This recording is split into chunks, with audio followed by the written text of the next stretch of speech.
Grace is sufficient. 3 times I pleaded with the Lord about this, that it should leave me. But he said to me, "My grace is sufficient for you. For my power is made perfect in weakness. Therefore I will boast all the more gladly of my weaknesses, so that the power of Christ may rest upon me."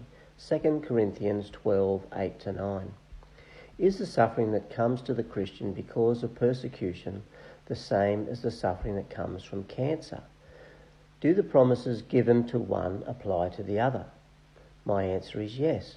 All of life, if it is lived earnestly by faith in the pursuit of God's glory and the salvation of others, will meet with some kind of obstacle and suffering.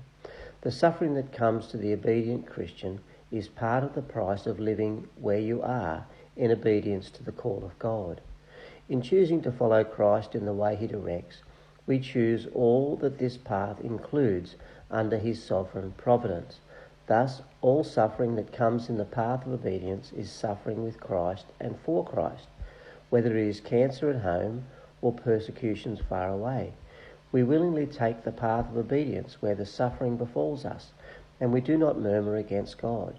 We may pray, as Paul said, that the suffering be removed.